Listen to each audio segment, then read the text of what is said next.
But before that, those who have still not subscribed, I am going to explain you the answer so that you should not forget this one in your entire life, guys. Okay. So the answer is very simple, is that in AWS, key pair is used for secure access to EC2 instances, ensuring that only authorized user can log in. A key pair consists of cryptography keys, guys. Okay. So a key pair is basically a public key and a private key, guys. So the public key is stored on the EC2 instances and the private key is held by the user and uses to authenticate access, right? Just try to understand this one in a very simple and easy way. All of you know that in Linux there is something called SSH authentication, right?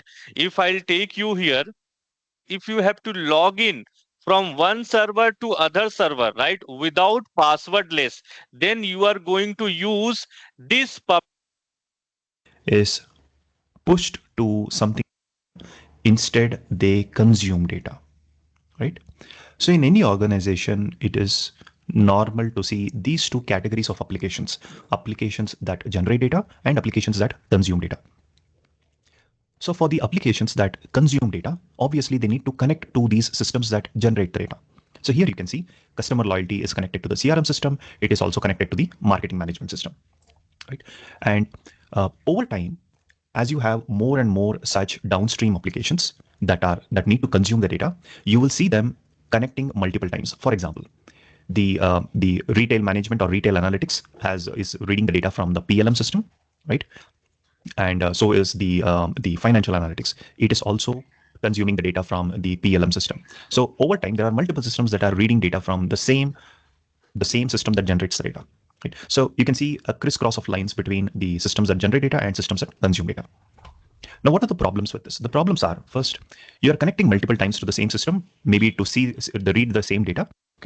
Either they push or the data is pulled from the systems. Right? So now the data integration project becomes the central hub from where all these other systems can pull in their information. Okay, so this also resembles a data lake in case you have seen it before.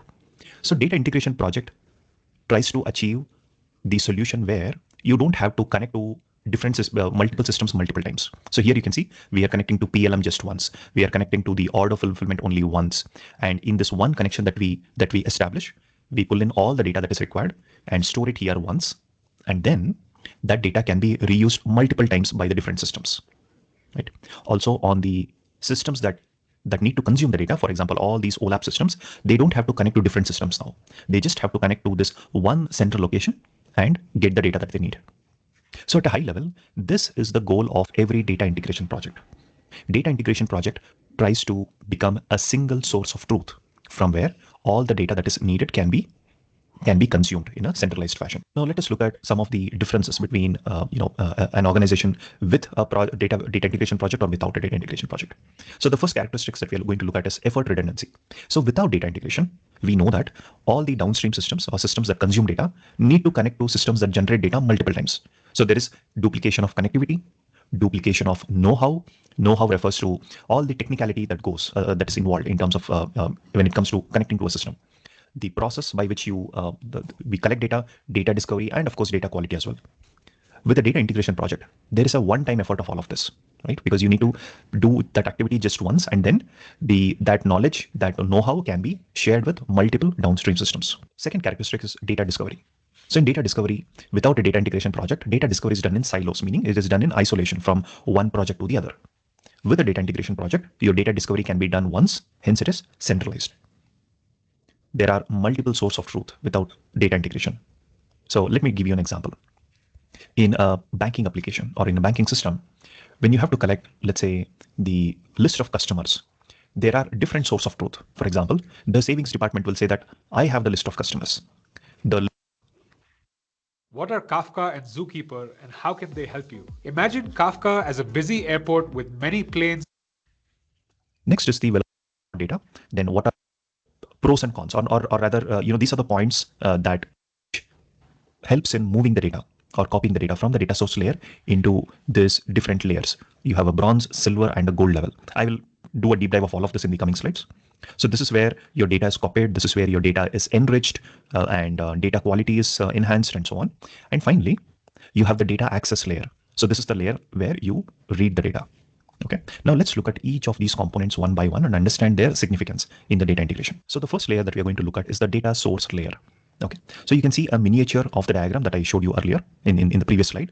And we are right now looking at the data source layer. Right. So what is a data source layer? You see, data source layer is a virtual layer, meaning it does not have to exist as a one unified layer. Okay. Data source layer is a name that we give to all the different systems from which we consume the data. Okay, so I've taken the same systems from my previous slide. You have a PLM, you have a CRM, you have an order fulfillment, marketing, and so on. So all these are systems that generate data, right? Hence, they are under the data source layer. So these are systems that give us the data. And when it comes to connecting to these systems, there may be various interfaces. It may be through REST API, some kind of messaging queue, JDBC, SQL, GraphQL, and so on, right? So the from these systems that generate the data or from the data source layer. So in this picture, you can see these are the systems on the left side.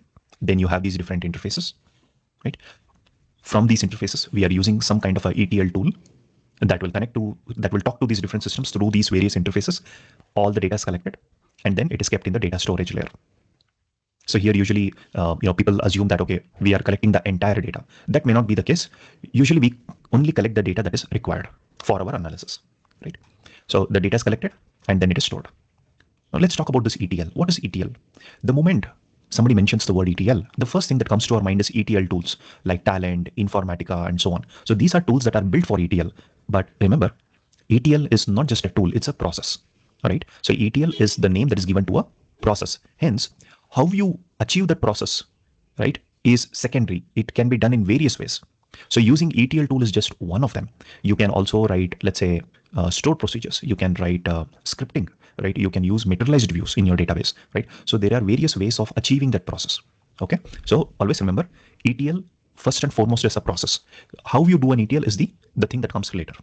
So here, I want to look at ETL as a process for the sake of this session. Okay. So we put up a process, a mechanism by which we connect to these different systems. All the data is collected, and then we keep it in the data storage layer. Any questions? The data. So when we say storing the data, the first thing that comes to our mind is, let's say, a database, right? So data is a schema or a database where, right? So the difference between a staging and reporting schema is staging is data that you collect as is, which is also referred to as raw or unprocessed data. And reporting is the data that is modified to make it suitable for data access, right? So there are certain things that you're doing to the data to make it more easy for the user to consume it. Okay. So interestingly, you see the ETL being used here as well. Okay. So there is this misconception that ETL is only used when collecting data from the data source and pushing it to your centralized data storage. But that's not the case. Within the data storage, when you have to move data between different schemas or different levels, you still use an ETL tool. So here are the differences between data in staging and reporting. So in staging, the type of data is raw or unprocessed data, but in reporting, it is processed data. When it comes to understanding data and for all your needs and something that is, but when you do the metals, right? Looking to take the next step in your career, then you have to get this AWS course on Udemy. And we know that as you go from the left to the right, the price of the metal increases as well, right? The cost of the metal increases. So how does it apply to data? You see, what this or why this is used for a presentation is, as you move from the left to the right, the quality of the data or the richness of the data also increases, right? Here you have process data. In gold, you have the same process data, but maybe it is modified into use case specific or aggregate data. So many times we create, let's say, tables that are needed for improved performance, right? So that would fall into the gold level, whereas your base entities and relations, that would fall under the silver level. Ease of understanding, difficult, easy, and easy, right? Data formats, mini, single, and single. So you'll see silver and gold share a lot of the same characteristics, right? Same goes with the data discovery. And in data modeling, we have the entity relationship in bronze, which is nothing but the staging. In silver and gold, we continue the dimensional modeling, right? But in gold, we might also use something called as OLAP cubes. This again is a very interesting concept. We will see it in a future session. But these are used to improve the experience by which you use the data, right? You consume and you analyze the data. So these are some of the things. So now going back to the slide, this is a picture that you'll often looked at staging and reporting, and we have also looked at the bronze, silver, and gold level. Any questions? I have one question. So bronze level we call it as staging, and gold level we call it as reporting level. So what is like silver level? Keep it simple. They will simply refer to it as staging, and the same data as in silver, but you also have aggregate data. Okay, so you can see there is not much difference taking it through the different levels, and finally data is available. Now you have to make this data available to your end users. Now your end users might access the data through various interfaces. Right? So here I've mentioned some of them. Data analyst might write SQL. Somebody might use Kafka streams. They might use GraphQL, JDBC drivers, or maybe even REST APIs. So a properly built data integration project must be able to support few of these interfaces, if not all of these interfaces, right? And then you also have users who use some tools, like for example Tableau, which is a dashboarding tool, or some kind of a data mining tool, which will directly connect to your data storage layer to one of these levels and start reading the data. So the data access layer refers to the layer from where you expose the data. Now there are many things that need to be handled here. First is your data store. The authorization happens here, right? So many times the data that you collect is confidential, usually enforced in the data access layer. So data access layer is not only about the interfaces, but it's also about authentication, authorization, row level security, and so on. Any questions so far?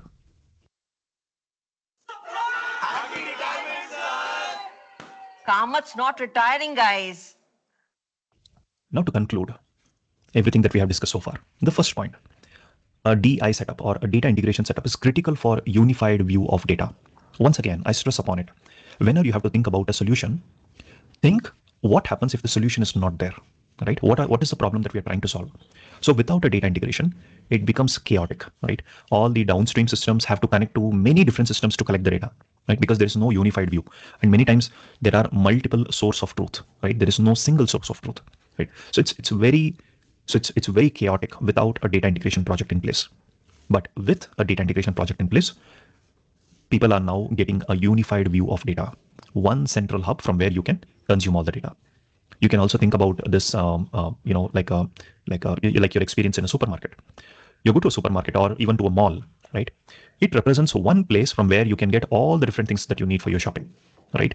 It may be clothes, it may be food, it may be whatnot, right? It may be dress and shoes and so on, right? So you get into this one place and you have the best of everything in one central location. So which helps you avoid traveling to 10 different shops spread across the city, correct? Similarly, data integration achieves a similar thing. It collects all the data that you need in a centralized location. So you just connect to the central hub, and from there you have all the data you need. You don't have to connect to multiple systems. Second bullet point is a data integration project should be process driven and not technology driven. And this is very important. So what do I mean by this? Should be process driven. Process driven meaning from day one, when once you've decided that you have to set up a data integration, the entire data integration project, including the technology that you select, everything, it should be driven by the process, by the requirement, and not by technology. Okay, it's not like okay, I have a database, I want to use Postgres as my data storage. Let me now start my data integration and push the data into Postgres. Okay, that should not be the scenario. The scenario must be, or the decision must be, okay, I have these different systems I need to connect to, and these different systems give me data in different formats. Like some of them give JSON, they CSV, tabular data. Now, what is the best storage from where to where I can keep this? Is it Postgres? Is it Hadoop? Is it MongoDB? Is it something else? Right? So you see the difference. You don't start with the technology. You start with a process, and then you identify what is the right technology for you. Okay. So the entire data integration project should be process driven and not technology driven. The third bullet point, usability should be the first out. About the technology, it's much about the usability of it. Whether you use Postgres or Mongo or Hadoop, are your consumers able to easily access the data, right? So usability should be the understand how a database works. What exactly is a database? What is SQL? The data architect must also know about data modeling. Data modeling, which I will cover in future topics, is also a very, very critical part of any data related project. Okay, so there are various types of data modelings. We will learn about relationship modeling, dimensional modeling, right? So a data integration architect must be able to decide what kind of data modeling to use. Okay, the third point, OLTP versus OLAP. OLTP versus OLAP again is something that I will discuss in future sessions in detail. But here, if I have to say, OLTP are systems that generate data and OLAP are systems that consume data. And there is a big difference between how the two systems work. Not only how they work, but how they are designed as well. There is a big difference. I've often seen people who have spent a lot of time working on OLTP systems are suddenly a database that supports example of this. Why do we use exactly a bronze, silver, and gold, and why not a staging and out? Because even the connect to reporting schema. Why? Because reporting schema represents the process data. You should not connect to staging schema because this represents the unprocessed data, and I cannot guarantee the data quality here, right? So we have always told the users that please do not connect to staging, only consume from the reporting. So there, it made a lot of sense just to keep an let's say how do I say it? A load area and not a load area, right? So we are saying, okay, you are allowed into reporting, but not allowed into staging. So it's a binary option. Yes here, no here, right? But as we example. Ferrero Rocher. 30 lakhs per annum. What? 30 lakhs per annum? That's your salary right now? Yes. What do you do? There are many exciting things happening in the world of database, but one thing that gets often overlooked is data modeling. Data modeling as a process as well as data modeling as a tool. This is where SQL DBM comes as a breath of fresh air. It is a cloud-based data modeling tool that rightly puts the spotlight on data modeling as a very important practice and a skill. Hi, I'm Bindu Kumar and I welcome you to my channel. So the team at SQL DBM have been kind enough to give me a trial license. So I spent the last few days looking at the different features of SQL DBM and I'm super excited to make this video where I'm going to give you a quick tour of some of the key features. Before we begin, a quick shout out to TY from SQL DBM for giving me this license and also giving me a detailed walkthrough of the SQL DBM features. If you're interested in using SQL DBM for your organization, then TY is the person that you should reach out to. His coordinates are in the video description. In order to use the SQL DBM product, the first thing that we need to do is to create an account. To do this, head over to their website. It's sqldbm.com. You'll find the link in the video description. Once you're in this page, on the top right corner, you will see a sign in and a sign up page. Since you don't have an account yet, click on the sign up. Just like any other website, SQL DBM supports authentication via different methods such as Google, Microsoft, GitHub, and few others. In my case, I'm going to use Google authentication. So once you've signed up successfully, it will take you to the dashboard page. So if you can see this, it means your sign up has been successful. So now that our account is created, the next step is to create a project in SQL DBM. So here, this is my dashboard, and you can see that I already have 2 projects, but you can ignore that. Let's start a project from scratch. So here, I'm going to click on Create Project. So when you create a new project, it lets you choose the project type. The project type is essentially the kind of database that you're targeting. So it could be a Snowflake database, a Databricks, MySQL, or in my case, it's PostgreSQL. So I'm going to hover over PostgreSQL, and here I have 2 options, new or existing database. I'm going to click on new. Now this will take a few seconds, and now what we have is a new project that's been created. And you can see the cursor is sort of blinking on the top left corner, untitled project. Let's give it a name. I'm going to call it DVD rental. And then the first thing that I want to do is I want to save this project. Okay, so with this, our first project has been created. It is ready. Now we can start adding objects to it. See, the normal way to learn any data modeling tool is by adding one table after the other and then looking at the other options. But that's going to take a lot of time. Here, since we want to look at all the features that SQL DBM offers very, very quickly, what we're going to do is we are going to reverse engineer an existing database. The benefit of that is we are going to import all the objects in an existing database. So that way we have a lot of objects to play around with very, very quickly. So let's do that. So now I'm going to pull up dbeaver, which is a database client. Here I have the DVD rental sample database. Now I'm going to right click on this database and go to Tools, Global Backup. And here you see I just choose the DVD rental, click on next, and then this is the main part where I select dump only the object definitions on not data. So basically what this command will do is it's going to export the schema of the database but without the data. So you will get all your DDL statements but none of the DML statements or without any of the data. So here is what that file looks like. So the command that we ran from dbeaver, it has exported all these scripts to a file. So it's important to store this file in a specific location that you have access to, because file will be the input for SQL DBM. So we are back in SQL DBM. On the left panel, you will see a database icon with an arrow pointing outwards. And if you hover over it, you see the tooltip reverse engineer import existing database. So I'm going to click on this, and here it'll say drop your file here or upload it. I'll click on upload it and select the file that was generated. And on the top, you can see successfully parsed 1 schema, 15 tables, 17 indexes, and 33 keys. So SQL DBM goes through the script and identifies what are the different tables, indexes, keys, and all the other objects that are there. And you can already see them on the left side. I mean, they are appearing. And once you have this, you can just click on import. So it's going to take a few seconds. And once it's done, you can go to, let's say, the Database Explorer expand the tables and you will see all the tables. In case you haven't set up the DVD rental database, not to worry, you can find the script in my GitHub page. The link is there in the video description. So the exact file that I'm using here, that is already available in Git. So you can use that. So now that we have created a project and successfully added an entire database model into your project, we are now in a good position to explore the different features that SQL DBM has to offer. What is Kafka and Zookeeper, and how can it help you? Imagine Kafka is a busy airport with many planes or... So now that we have successfully created a project and added a bunch of tables, it's now time to become familiar with the SQL to navigate through this data model looking for a particular set of tables for a particular domain, let's say sales domain. What Diagrams does is it lets you organize these tables into sub. Wonderful. Thanks everyone for joining. My name is Anna Abramova and I am with SQL DBM. Excited and grateful for the fact that I can participate in educational sessions like this one and partially share the story of SQL DBM. So we'll leave plenty of time. The session is recorded. So yes, if you do have to step out for a second, no worries. We'll share the recording. Companies, specifically Apple, HP, Cisco, and I've also worked at 7 startups. The majority of my career has been database focused in some capacity, either as a developer, DBA, consultant, or architect. And I also spent several years managing customer support teams. I came to Google as part of the Looker acquisition. When I was at Looker, I worked with all of Looker's technology partners, including ETL tools, data governance products, and databases. And about half my time was spent on managing our relationship with Google and the BigQuery team in particular. My role at Google is similar. I work on a team that supports Google technology partners, primarily that are focused on data and analytics, particularly with those partners that want to have integrations with BigQuery or want to build data-focused products that run on Google Cloud Platform. That's a big introduction, and I know you're doing a lot of things. So that's just awesome to see people who are making things happen. And then I understand it's a lot of the internal story.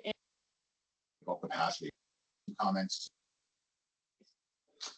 Well, some of our sales teams had gotten some questions from some really big customers about what data modeling tools we recommend for BigQuery, and nobody knew the answer. So those questions ended up coming to our team. I did some research and I was surprised to find that there's no data modeling tools, or there was none at that time that supported BigQuery. So So what we're going to talk about today is about designing data warehouses in BigQuery and why it's different from the way we used to design data warehouses like 20 years ago. And and especially what I want to focus on is what is it about BigQuery that makes it so different, that makes it high performant and makes it very fast and makes it very efficient, but it also requires us to change a little bit about how we think about how we design data warehouses. So first thing I just want to point out that this is an architecture discussion. BigQuery is structured. We often use them for transaction processing systems. While they work really well in many cases, they can be difficult to scale. Now, NoSQL databases emerged in the last couple of decades in response to that difficulty around scaling relational databases. And NoSQL works really well with semi-structured data, especially in applications where when you're replicating data, the replicated data doesn't have to be immediately consistent. And then also the third type is an analytical database. And that's really designed for structured database like relational, but it's also... Hi folks, nice to see you all here. I'm AWS Glue Head of Product. And with me today is Ralph Peterkin, who is a Principal Technical Architect from Disney. And what we wanted to do today is share with you a little bit how Disney uses AWS Glue for data integration, for self-service CTL. And to do that, I'm going to level set a little bit this conversation. We're going to talk about what is data integration very quickly, just so we level set everybody is here in the crowd. We're going to talk about some of the challenges that we are seeing customers having these days. And then I'm going to do a very brief introduction of Glue, AWS Glue, for those who are not familiar. So when Ralph comes in, he can dive into the details. So with that, I'm going to kick us off. So in general, just to level set everybody, data integration usually starts when somebody is asking for a new report, a new dashboard. There is a question that nobody can answer with the existing data. It might be a team that needs to share data that's coming from a different team, or it might be a data scientist who wants to combine multiple data sources together and requires some help or efforts to do that. And what tends to happen in many organizations is then somebody needs to go ahead and build a data pipeline. And that usually means that first they need to understand the business requirement, what exactly is needed. They collect those, they understand those, and they start by getting access to data, which is intrivial for many enterprises today. They learn the data, they understand how it matches to what they're trying to achieve. And oftentimes they need to filter the data, they need to aggregate it, they need to join it with other data sources. And especially these days when you have so many sources, it's not trivial. A lot of the times the data is in different granularity, and in order for that to match nicely, you need to do a lot of transformation work on that. But once it's achieved, we're testing it, we're validating it, and it's usually an iterative process. We look, we visualize it, we see that we missed something, we go back to the editing board and do that again. And then once it's achieved, we usually have the third part of it. Okay, we have now the data integration, data pipelines. How frequently do we actually need it? Is it 24 hours, every 12 hours, every 2 hours? What is the business requirements for that? And this is setting the SLA. And once we know that, we usually create a workflow. It's either by schedule, it might be based on event trigger that spins off this data pipeline. And so by the time we sort of like have that ready, we're done, right? But we usually need to continuously monitor it and see when something is going wrong, what happens. Is it a schema change? Is it a bug in the system? And we actually need to spend quite a lot of time troubleshooting it. So what we call data integration is everything that is evolving across the build and operationalize area. And this is what we call data integration area. So seems complex. And when we're talking to customers these days, especially in AWS Glue, we see that they have multiple challenges. And usually it's a combination of people, of processes. When it comes to the business team, we see that usually they want to do self-service. They want to get the data and from there pick up by themselves. Probably most of you are familiar when a data pipeline is missed, something is completely off in the data. You see that it doesn't make sense. So we often see that customers, when they messed up a pipeline, you can no longer use the model or the dashboard. And when it comes to data engineering themselves these days, they have a lot of infrastructure management to handle. They need to find a way to scale their systems. And we've seen a tremendous growth in data ever since COVID started. And companies and data engineers needed to cope with that. And they also need to move around multiple tools to achieve that. And in the very left side, we have the IT leadership challenges, which are we want to keep things under the right cost, so it's not going to get too expensive. We're trying not to have too many solutions in many cases. We don't want to lock in, so we don't want to commit to a proprietary solution that we'll stick with. We'll have to commit to it for many years. And we're trying to find a solution that will benefit how many as we can from the organization. So with that, those are the people's problem. But now we have also data challenges. Those are evolutions of what we see in the data space. We know the data is growing, and that forces a lot of companies to figure out how they scale. So in the past, or in the last several years, we see that in many data engineering teams, they serve as the gatekeeper, because they need to prioritize all the requests from the organization to figure out what can they do, because they have limited infrastructure. And we also see that they have a lot more new sources these days. We're talking to companies, they say that in order to introduce a new data source, it takes them months, sometimes even years.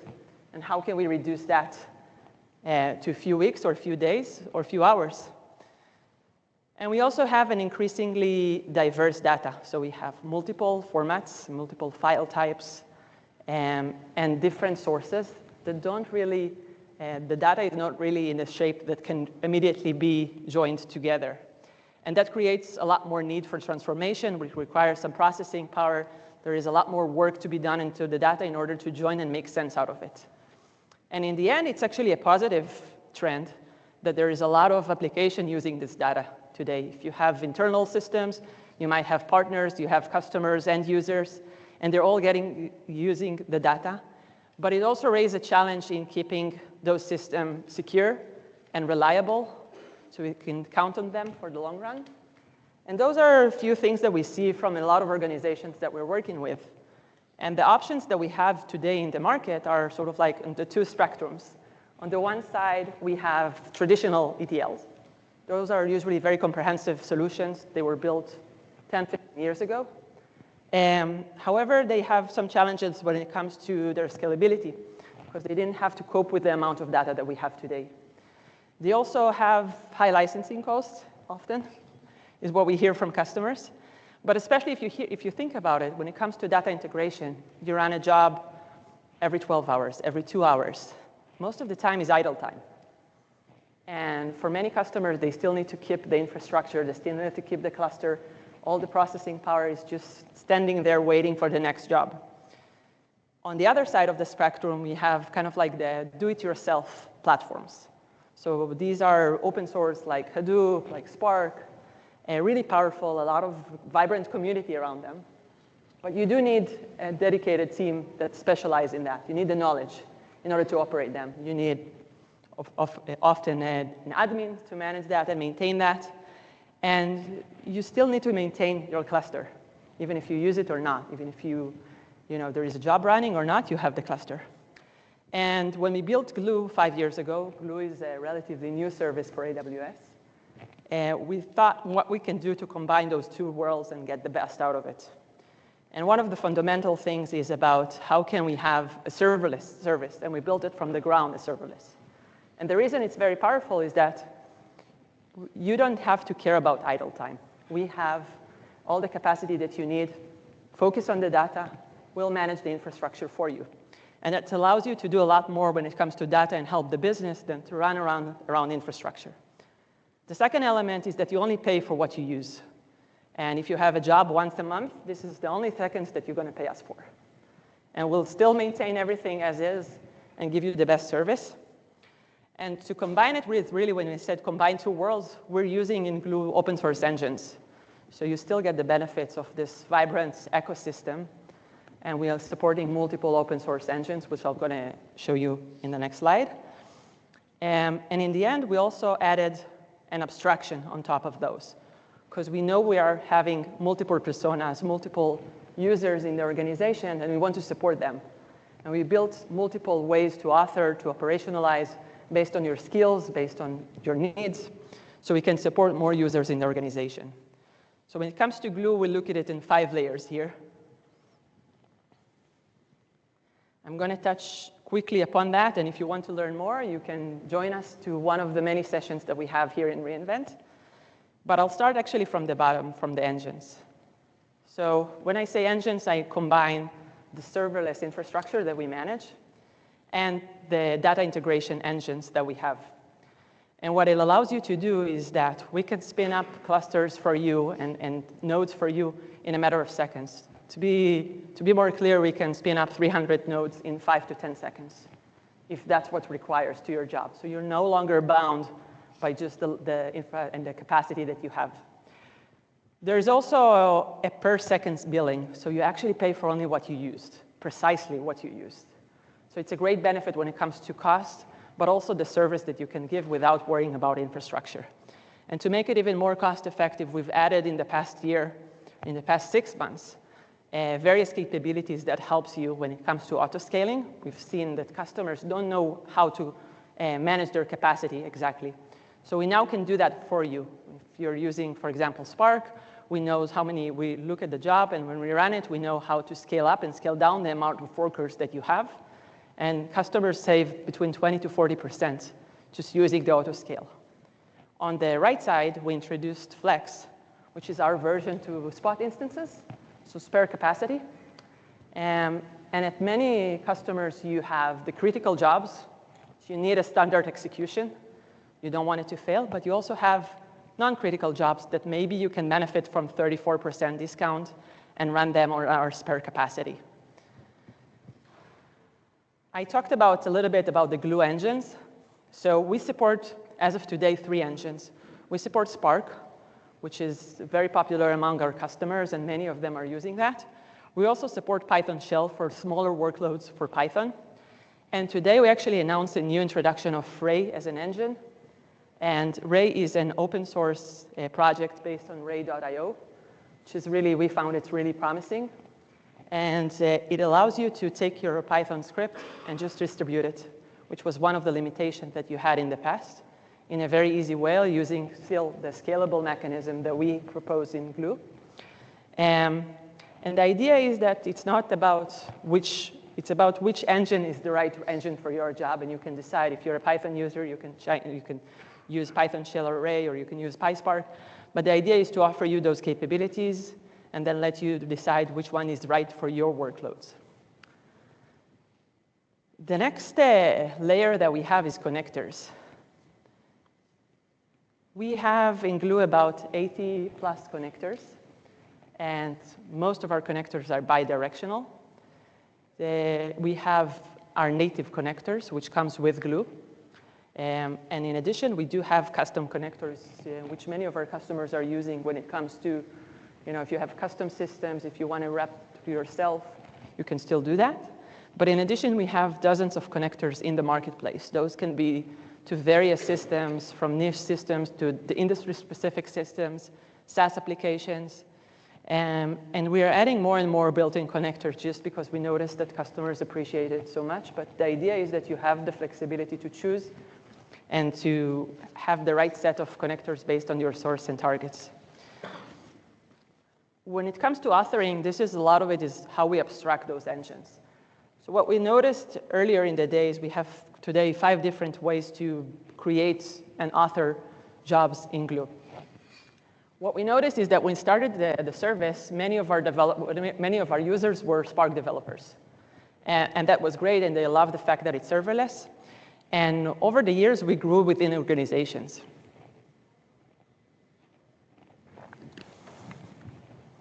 And to support our customers better, we needed a way to be more inclusive. And we built, 2.5 years ago, we released DataBrew and Glue Studio.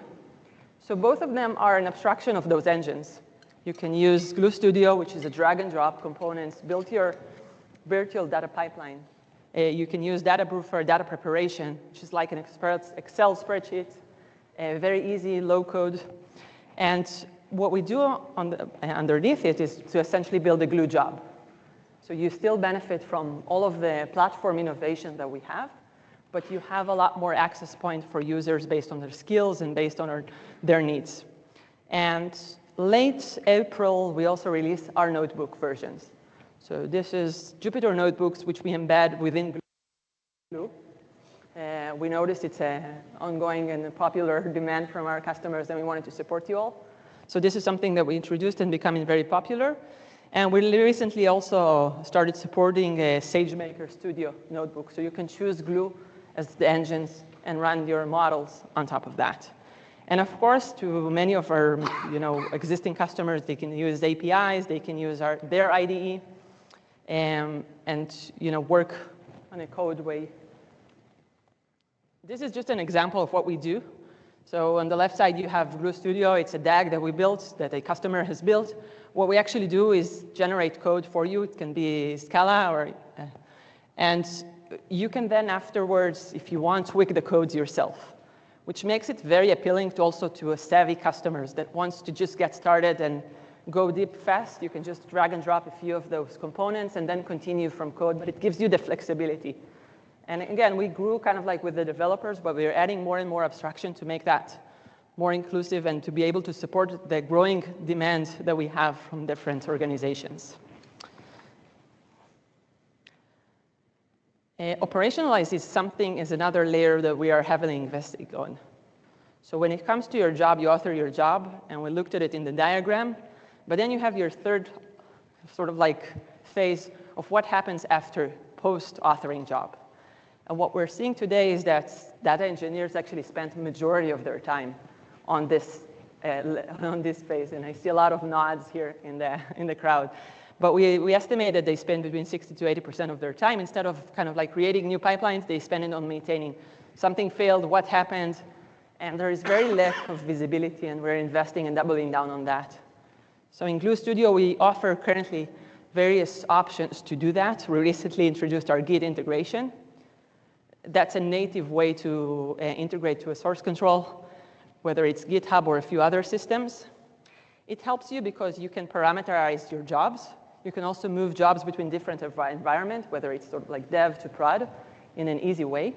And you can also apply best practices that are very common in software development, like code review and others. We also have our job monitoring. So no matter how you wrote your job, visual, code, API, you can still monitor your job in a centralized place, see all the job runs, see what fails. And then it's a great visibility to understand what is going on in your environment and to, whenever there is an issue, to dive deep very quickly and understand where this issue happens. And on the very right side is our workflow and orchestration. So we do have our Glue workflows, which are native workflows. But we're also integrating very well with step functions and Airflow. So you can choose your favorite flavor of what you're used to working with and either schedule a job or trigger it by an event. And the last but not least is data management. So we've done kind of like everything from the bottom up, and now is the time where we want to give you as much value when it comes to your data. And we have multiple capabilities here. The first one being data catalog, which probably many of you are familiar with.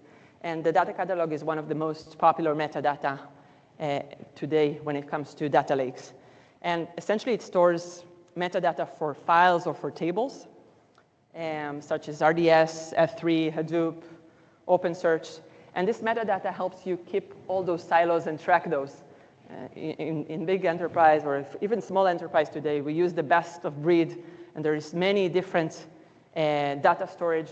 And you want to keep track of those metadata. If you'll see in the middle, we have sort of like the data catalog, we have also our crawler. And if I need to simplify crawler for a second, it's basically a way to do automatically recognize the schema of structured and unstructured files and databases. And it has the ability to also figure out subsequent changes. So whenever your schema changes, you don't need to track that. You'll have that as part of the data catalog. If you're data engineers or ETL developers, you know that this is a great time saver because it helps you mitigate most of the data format and schema-related issues automatically. So without doing it manually, a lot of the time you're seeing a problem and you start looking around, but it essentially is something changed in the schema. And this is a great tool to manage that automatically. We also have, we've noticed in the past few years that, as you might know, there is more regulation and more compliance. And data privacy became key to a lot of customers. And it's interesting because it's sort of like a topic that resides both in the security and governance and also in data. What we can offer in Glue is our aspect, our approach to data sensitivity and sensitive data detection when it comes to data pipelines. So what we can do is that we can recognize PII and sensitive data when it goes through the pipeline. We do that by using pattern matching and machine learning and automatically identify those. We have different types. And you can also build your own. So we have many customers who are using it. The idea is that you don't want to get sensitive data into your data lake. So you can know that ahead of time. It's in the granularity of cell base and column base. So it's pretty granular. And then once you identify sensitive data, you can decide what you want to do with it. You can decide you want a separate column to it, or you actually want to reduce it from the data and not have that in your data lake. And this is how, if you look at the news, you'll see that a lot of the data privacy and sensitive data often occurs in that way. So we want to give you more tools in order to control those. So this was, in a nutshell, Glue, AWS Glue. This is the context you probably need for for Ralph to pick up from here. These are various ways that our customers are using us. And I'm going to pass it to Ralph, who will talk and dive deep into the Disney use case when it comes to self-service data integration. Thank you, Alona.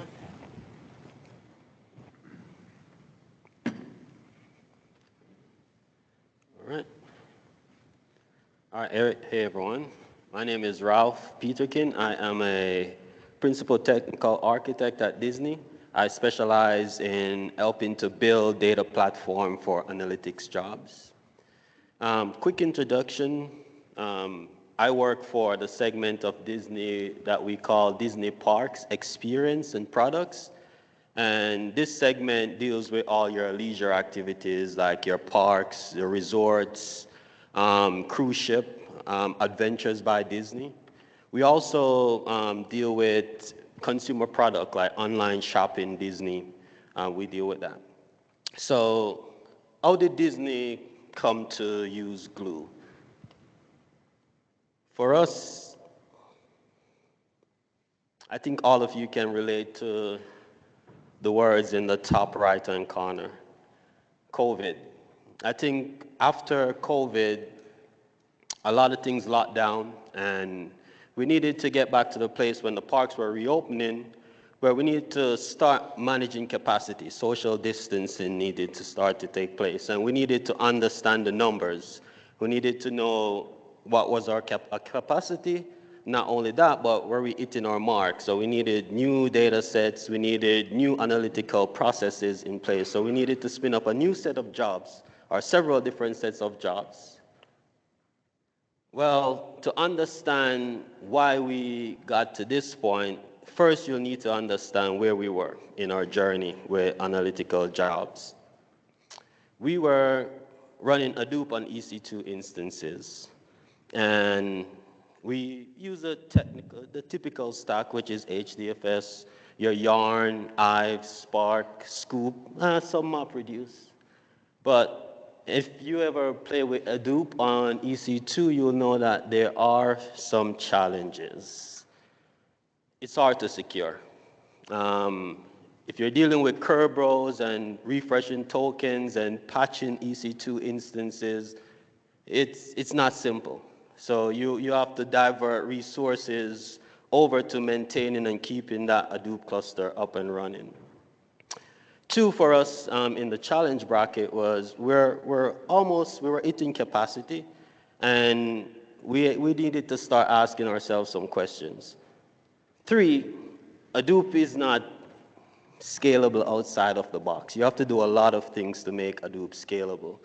You have to string a bunch of things together. When you're dealing with, again, security in that, it makes it a little bit difficult. So we got to the point where we start asking the questions from this COVID thing, which is, given the challenges, given the landscape that we have with Hadoop, should we continue with the existing system? And the question that played into that, which is this a COVID thing? I think a lot of us thought that, hey, COVID is going to be here for 2 weeks, and then it turned into 3 months, then it turned into a year. So for us, we were asking the questions when we started this thing was, okay, is this going to be a 2-week thing or a 3-week thing? And if that is the case, do we really need to then scale up Hadoop just to do it? Can we find another tool? So that played into it. But also, for our data engineers and our data scientists, we wanted something to be Spark-based because that's where we're coming from. We didn't want to pick another tool that was going to require more expertise or retraining. And then from those questions, these were kind of the criteria that we came up with. All right? First one was anything that we were picking needed to be serverless. We didn't want to go through the server management, server patching cycles, everything that comes with servers, making sure your security patches are up to date, you are running on the latest software. It's like there's just so much that comes with it. So we wanted a serverless solution. Another thing that we needed is we needed to be fast to market. And what this means is that the solution that we picked, we didn't want to have to layer anything else on top of it. We don't want to have to install any specialized software or anything. We just wanted our developers to get in, write code, and go. And as I said before, it needed to be Spark-based because I didn't want to retrain. I think this, not as important, but cost efficiency was also a play. We didn't want to spend more than we had before. It needed to be lower or about the same. So with that being said, let's jump into some of the technical aspects. Right? So this is kind of our high-level technical architecture. Right. So the first piece is our developer pipeline. In this instance, we have 3 personas that we're catering to. We have our data engineers, we have our software engineers, and we have our platform engineers. Our platform engineers, these are the guys that are going to make sure that from an infrastructure standpoint, everything is golden, right? They're spinning up the Glue environment and all the tooling that comes with Glue to make the ecosystem work. Our software engineers, and I'll get deep dive into this, but our software engineers, these are the developers that are going to be working on our internal Glue framework. And I'll deep dive into internal Glue framework and what that entails. And then our data engineers, those are the guys that are actually going to use what we built to actually get the data products that we need out the door. All right. So when you're talking about spinning up workloads and getting them to scale, one of the things that we found out this really quickly, is that using Glue in the traditional way and how it was designed in terms of like a one-to-one job, it was not going to scale. Because for us, we needed to run tens of thousands of jobs. So what we did was we abstracted Glue, and a Glue job, we actually treated a Glue job and we labeled it a Glue cluster.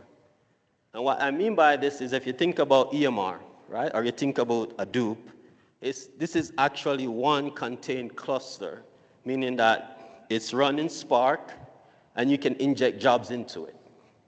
So if you look at this, you'll see that there's one Glue cluster on the top, but then there are several jobs that can be running in parallel, and I'll dive into that.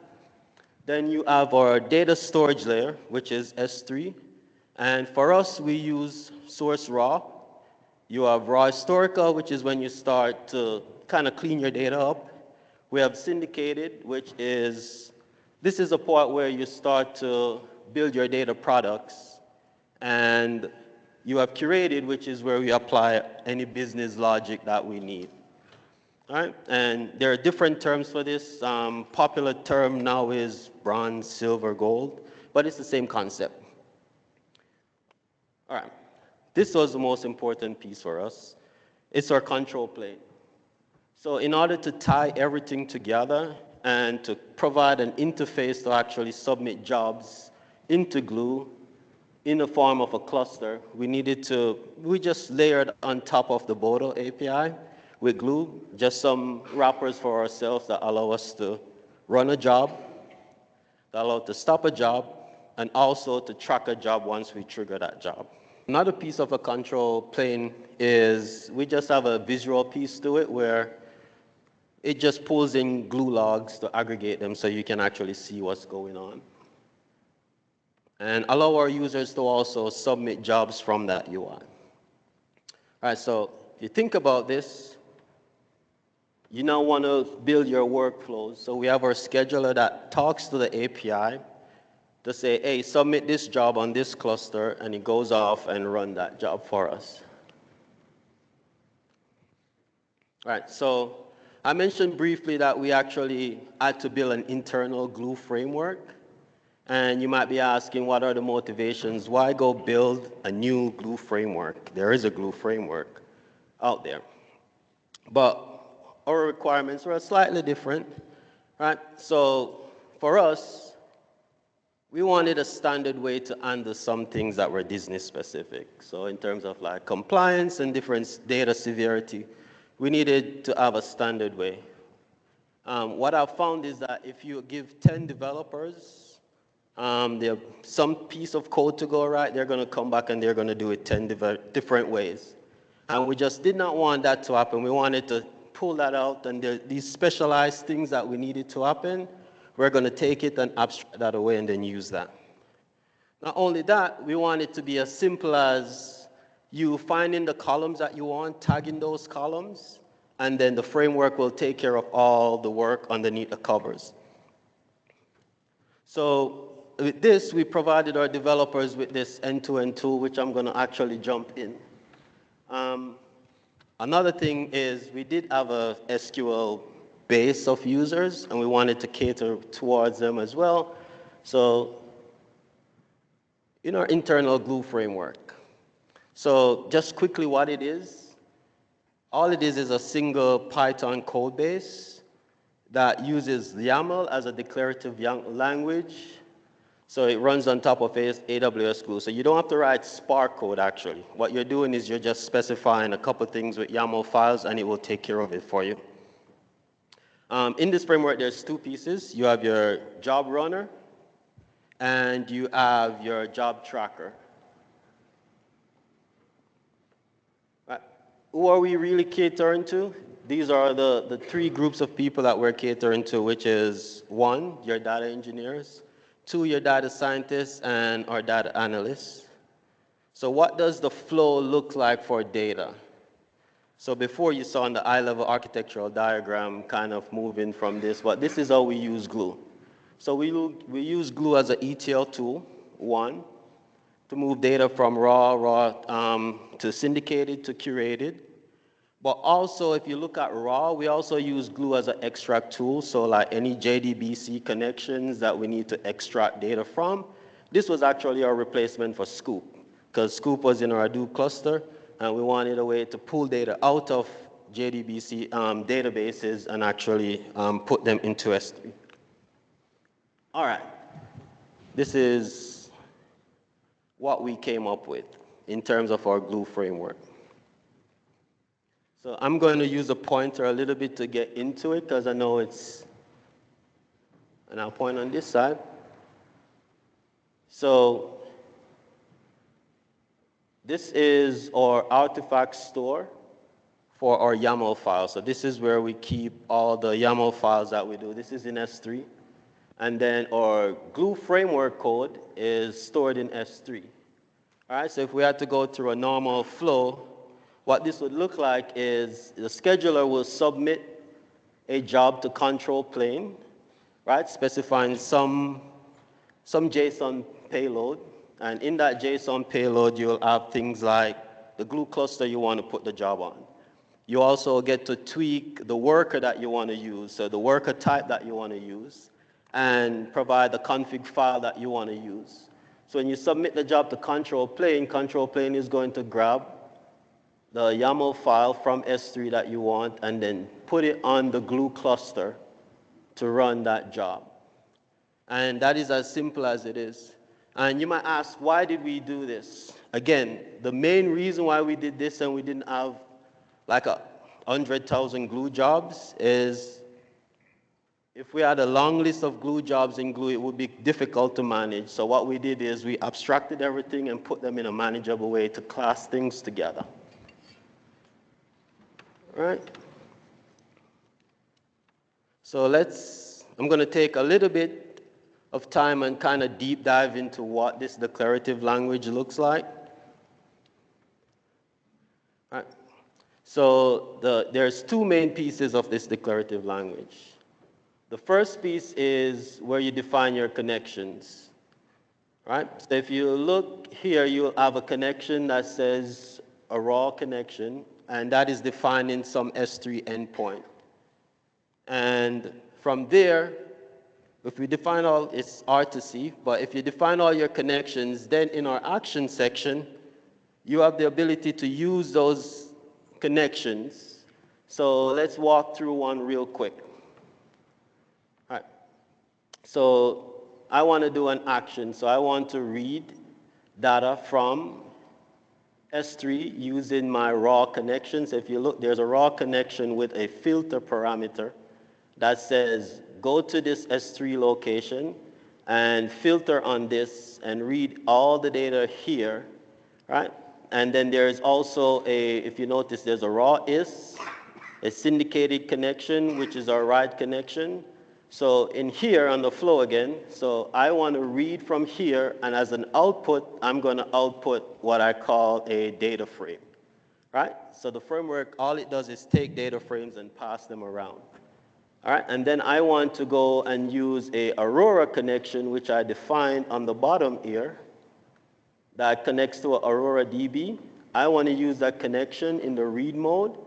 I'm going to pass in the connection, and I'm going to output a new data frame.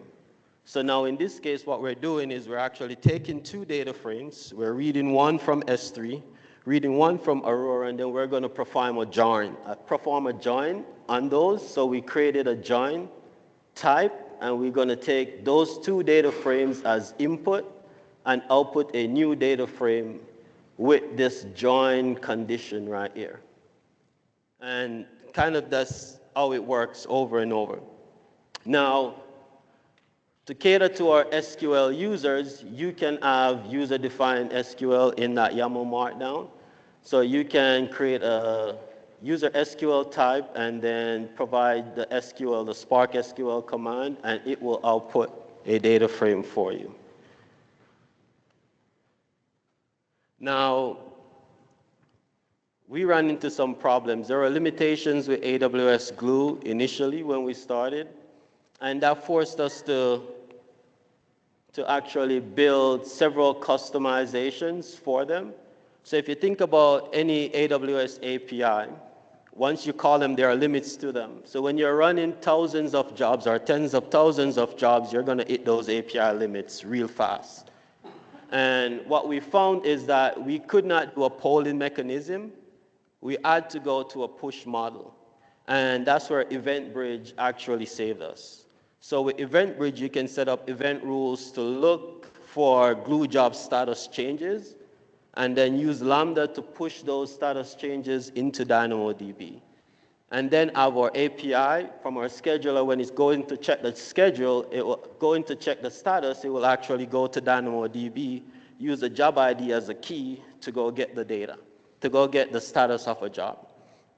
Number two, there was another custom thing that we had to do, which is the way we use Glue. So if you've ever used Glue, you will notice that in the UI, it's not easily searchable.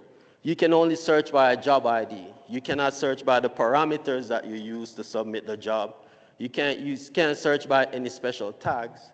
So what we had to do is we actually had to build a solution that help us to get to the point where we can pull the metadata that we're submitting those Glue jobs with and then surface those as dashboards. Similar to Glue, Glue has solved the problem, but we are going a little bit deeper down to the job levels that we're pushing.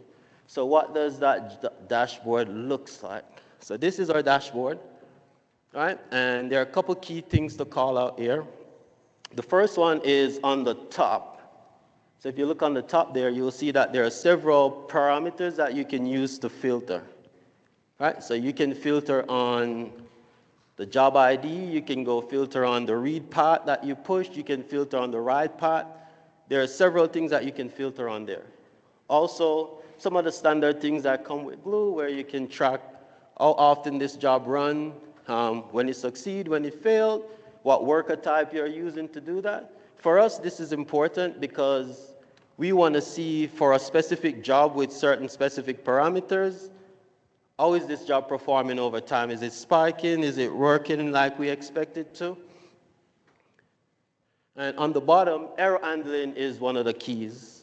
So if you look here, and I don't know how legible it is, but you'll see that we're also pulling out error messages from the Glue jobs, and if they fail or not, and over time we can actually capture those and aggregate them. All right. So where are we now? So when we started because of COVID, right? It was a set of COVID workloads that we wanted to spin up and get going for a specific reason. But this started to work so well that we decided that, hey, why not try to migrate some of the workloads off of our Hadoop cluster and see how that works? And you see the tick up, that was working very well. Until we got to the point where we said, why not just get rid of Hadoop altogether and move all our workloads over to Glue? And that is where we are presently. And we are running, I'll say, tens of thousands of jobs, even breaking over, kind of getting to the hundreds, thousands. In conclusion, so AWS Glue has given us the ability to scale our workloads beyond anything that we could ever imagine, right? And what that allows us to do is now focus the resources that we add on our Hadoop cluster to actually focus on building actual data products. And this worked so well that we were able to not only do it domestically, but we're able to take that blueprint that we had and move it and spin up an all-new data platform in Disneyland Paris. All right, thank you. I'm going to hand it over to Alana.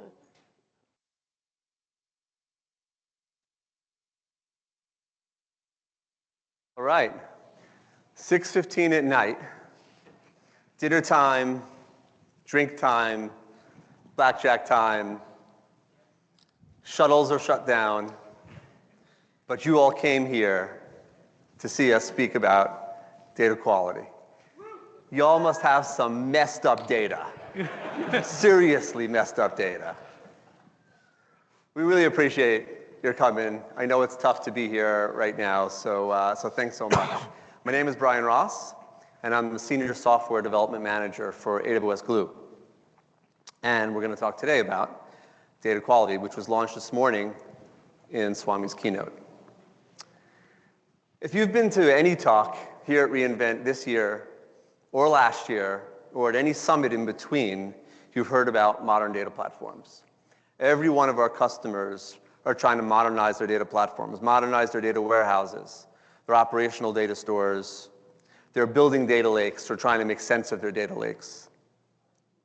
They're now starting to think about data as a product. Forward-looking customers are now building multiple data lakes within their organizations and trying to figure out how to create producer-consumer interaction and with data mesh architectures. But this is hard stuff. If you've done it, you know it's difficult. How do they build these modern data platforms? Well, the number one place to do it on AWS is AWS Glue. AWS Glue is a serverless, scalable, modern, cloud-native data integration service. And to date, we've allowed more than 100,000 customers to build a modern data platform on the cloud. Our serverless architecture allows you to not worry about compute, how it's produced, how much you need, when to shut it down. We really focus analytics on utility computing, where you pay only for what you use. Our customers trust us to run mission-critical data integration tasks, which is why over 100 million jobs are run every month on AWS Glue today. AWS Glue is enterprise-tested, battle-hardened for customer workloads with 99.95% API reliability. And on top of all that, it's 100% open source compliant. The code that you write or that gets generated for you on AWS Glue can run on any platform. So you're not locked in to anything. So with that, how do customers build modern data platforms on AWS Glue? Well, it obviously all starts with your data sources. And our customers have a lot of data in a lot of places. Relational databases, NoSQL databases, lots of files in various formats all over the place. Data at rest, streaming data in motion. Sometimes this data has a very rigid, fixed schema. And sometimes the schema is constantly evolving. Sometimes the schema is not even known up front. And sometimes the data is resident in AWS, and sometimes it's in on-premise or in another cloud provider. So with all these options, right, and this whole plethora of data disparate all over the place, the first thing, of course, you do is you need to connect to it. And AWS Glue provides you with over 100 native and marketplace connectors to connect to just about anything, just about any database, any SaaS provider, anything you can think of, streaming, Kafka, Kinesis, whatever you need. And you can use our crawlers to go over that data and discover metadata about it, infer the schema from it. You can profile the data, find statistics about it, and put all of this in the AWS Glue data catalog. The catalog is a metastore that allows you to have one place in AWS to manage all of your data sets, and for all other analytics services to go find them, to know how to connect to them, and to know how to write optimized queries against them. And once it's in the catalog, you need to transform it. You need to clean it to get it ready for consumption. And Glue allows you to do that regardless of your level of expertise and the preference of how you want to work. If you're an ETL developer, perhaps you're coming from one of the old guard ETL tools that have been around for about a quarter of a century and define this space. We have AWS Glue Studio, which allows you to visually build your pipelines. Drag and drop with pre-canned transformations that you can use to very quickly do it and run it still at scale. If you're an engineer and you prefer Building data lakes on AWS. In the following video demonstration, we will learn how to build a simple data lake on AWS using a combination of services, including AWS Glue, Amazon Athena, Amazon S3, and Amazon Relational Database Service, or Amazon RDS. I'm Gary Stafford, AWS Area Principal Solutions Architect, and a member of AWS's Analytics Technical Field Community. You can find me on LinkedIn, GitHub, Medium, Twitter, and YouTube at Gary Stafford. This video represents my viewpoints and not those of my employer or used in the demonstration. And finally, we'll spend the majority of our time in a hands-on demonstration. What is a data lake? Two definitions, the first from Databricks and the second from AWS. First from Databricks. A data lake is a central location that holds a large amount of data in its native raw format. Compared to a hierarchical data warehouse, which stores data in files and folders, a data lake uses a flat architecture and object storage to store the data. Next, the definition of a data lake from AWS. A centralized repository that allows you to store all of your structured and unstructured data at any scale. You can store your data as is without having to first structure the data and run different types of analytics, from dashboards and visualizations to big data processing, real-time analytics, and machine learning to guide better decisions. Databricks is an industry leader in the data lake space. Databricks has developed, in my opinion, one of the best and simplest architectures for organizing a data lake. Here in this diagram, courtesy of Databricks, we see the Databricks medallion architecture. According to Databricks, a medallion architecture is a data design pattern used to logically organize data in a lakehouse, with the goal of incrementally and progressively improving the structure and the quality of data as it flows through each layer of the architecture, from bronze to silver to gold layer tables. Medallion architectures are sometimes referred to as multi-hop architectures. In the diagram, note the three distinct areas or sections of the data lake. First, we have the bronze or raw data, then we have the silver or augmented data, and finally we have the gold or aggregated data, or a term which Databricks also uses, which I prefer, curated data. So gold or curated data. This architecture is what we will attempt to replicate on AWS as we build out our data lake during the demonstration. Sample data. For this demonstration, I will be using the Ticket Sample Database. The Ticket Sample Database simulates a platform that brings together buyers and sellers of tickets to entertainment events. The Ticket Database was designed to demonstrate Amazon Redshift, AWS's cloud data warehouse. It's a small database consisting of a single schema with 7 tables: category, event, venue, user, listing, sale, and date. There's a link provided here to get more information about the Ticket Sample Database. Here's a schema diagram showing the relationship between the 7 ticket database tables. A data lake most often contains data from multiple data sources, each data source with its own storage format, protocol, and connection method. To simulate this, I've split up the ticket database tables in order to represent 3 different typical enterprise systems. Each simulated system uses a different database engine, all on Amazon RDS. First, we have the category, event, and venue tables. These have been moved to an Amazon RDS for PostgreSQL database. These represent a SaaS-based event management system, or EMS. Next, we have the listing, sales, and date tables. These represent a commercial off-the-shelf based e-commerce platform. These have been moved to an Amazon RDS for MySQL database. Lastly, we have the users table. This has been moved to an Amazon RDS for SQL Server database. This represents a custom customer relationship management, or CRM system. We will use the following AWS services in this demonstration: Amazon Simple Storage Service, or Amazon S3, AWS Glue Studio, AWS Glue Data Catalog, AWS Glue Connections, AWS Glue Crawlers, AWS Glue Jobs, Amazon Athena, and finally, the AWS CLI. On the screen, you see a diagram which represents the architecture for our demonstration. The data will be organized based on a pattern of bronze, silver, and gold data. In step 1, we will catalog the data in our 3 data sources: the Microsoft SQL Server, MySQL, and PostgreSQL databases, all running on Amazon RDS, into an AWS Glue Data Catalog. The AWS Glue Data Catalog is a Hive-compatible metastore, which stores the metadata, schema, and partition information about the data in our data sources and in our data lake. In step 2, we will move the data from our data sources into the bronze or raw area of our data lake using a series of AWS Glue jobs. The AWS Glue jobs use Apache Spark.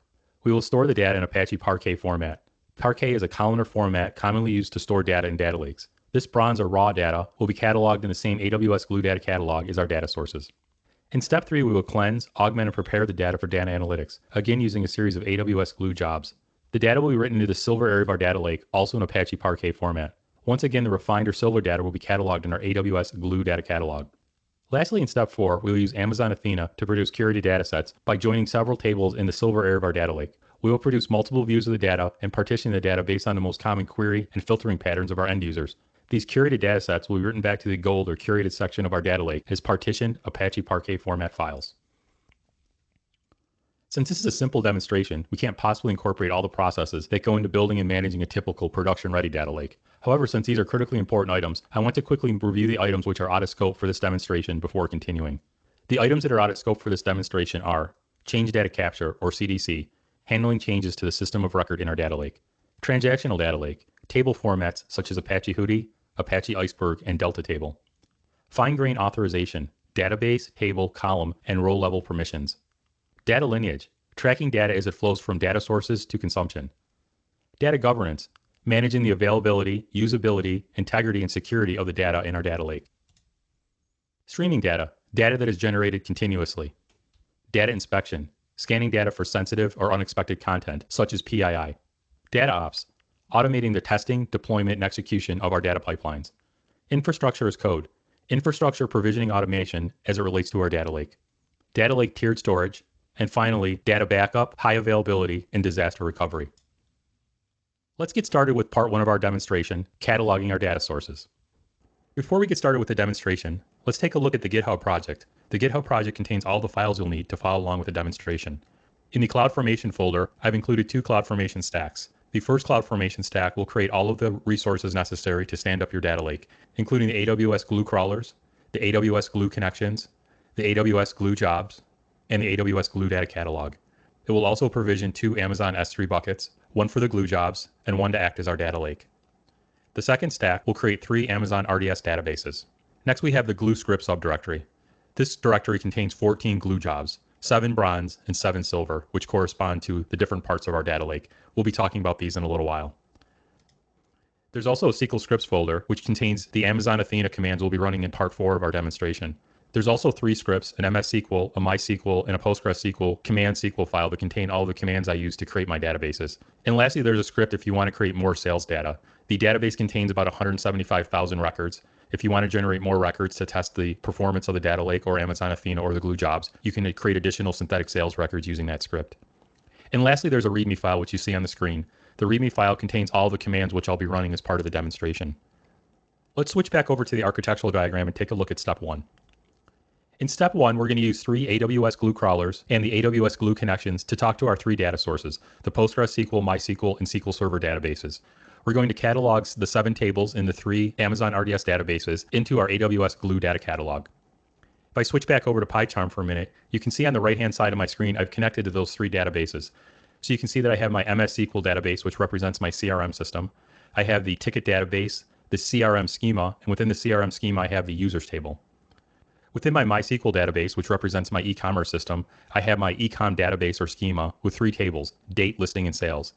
And lastly, I have my PostgreSQL database, which represents my event management system. I have a ticket database with an EMS schema with 3 tables, category, event, and venue. So those are my 7 tables divided across my 3 data sources. We're going to be cataloging the metadata information about those 7 tables in those 3 systems into our AWS Glue data catalog. So let's get started with our 3 crawlers. The commands can be found in the README file. I'll copy those. I've logged into my AWS account, and I'm going to start the 3 crawlers, and then we'll switch over to the AWS console to take a look at the crawlers. It looks like the 3 crawlers started successfully. Let me switch back over to the AWS console, and we'll take a look at the 3 crawlers running. So I'm in the AWS Glue console. Let's go over to crawlers, and we'll find our ticket crawlers. We see that our 3 ticket crawlers are running, so our ticket MySQL, MS SQL, and PostgreSQL crawlers are running. Those are crawling our 3 data sources. They're connecting to our data sources using our AWS Glue connections that we created. And it will catalog all the metadata information about those 7 tables into our AWS Glue data catalog. When this process finishes, we'll take a look at the results.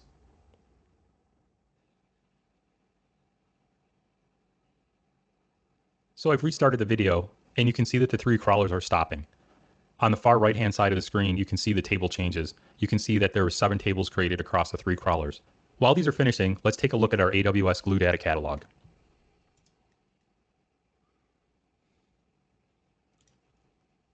So in my Data Lake demo Glue Data Catalog, you can see that we have no tables. So we started with an empty AWS Glue Data Catalog. Let me refresh and see if our tables are there yet. So we have 7 tables now, and you can see that they're prefixed with source. As we build our data lake, we'll have 4 different prefixes: source, bronze, silver, and gold, representing the different areas of our data lake. The 7 source tables represent the source metadata, or the information about the tables in our 3 source systems. You can see we have the names of the tables. You can see that we have the location. So we either have the database and table or the database schema and table, depending on the database engine. And you can see the classification: MySQL, SQL Server, or PostgreSQL. So it looks like that worked. Let's take a look at one of our tables. I'll open up one of the tables in our AWS Glue Data Catalog. In this case, I've opened the source ecom date table. So this represents the date table in our e-commerce system. You can see that that came from our MySQL database. And we can see the schema. So the calendar date, week, month, year, day, etc. These is the schema which represents the table in MySQL. We don't have any partitions, and we don't have any indexes yet. Looks like step 1 succeeded. In step 2, we're going to use the 7 AWS Glue Data Catalog tables, and we're going to use a series of AWS Glue jobs to copy information from our 3 data sources into our data lake. So move data from our 3 databases into Amazon S3 and catalog that using the same AWS Glue Data Catalog. In step 2, we're going to copy the data from our 3 data sources, our 3 databases, our 7 tables, into the bronze or raw area of our data lake using a series of AWS Glue jobs based on Apache Spark and written in Python. Let's switch over to the GitHub project for a minute and take a look at those jobs. So in the Glue Job Scripts folder, there is a bronze subdirectory, and we have the 7 jobs. Now these 7 jobs are very simple. We're simply copying the data out of our data source, out of our 3 databases, 1 table per job. So there's no ETL or ELT involved. It's just a simple extraction from the database into the data lake into our Amazon S3 bucket. Before I run the AWS Glue jobs, let's take a look at the Amazon S3 bucket where we're going to be writing our bronze data to. So I'm back in the console. I'm in the Amazon S3 console. I have a bucket called Open Data Lakes Demo US East 1. Your bucket name will be different. And I have a ticket key or subdirectory. And that's where we're going to write our gold, silver, and bronze data, starting with our bronze data. So you can see right now that the ticket subdirectory is empty. Once we run the 7 AWS Glue jobs, I'll switch back and we should be able to see our Apache Parquet files here that represent the bronze or raw area of our data lake. Let me switch over to AWS Glue Studio now. And we'll take a look at the jobs. I have a lot of jobs, so let me filter on the jobs that we're using for this demonstration. There's 14 of them. And we can see those 14 jobs here. So for each of the 7 tables, we have a bronze job, and then we have a silver job we're going to be running later. So for right now, we're going to be running the 7 bronze jobs, and that will copy the data out of our databases and into our data lake. Now I could run those from the console, but to make things easier, I'm going to start those from my terminal again using the AWS CLI, just like we did to kick off our crawlers earlier. So I'll switch over to the GitHub project. I'm going to copy those commands. We can run them all at once and they'll run in parallel. I'll go back over to my terminal. I'm still logged into my account. I'll start the jobs running, and once they've started successfully, we'll switch back and watch them run from the console.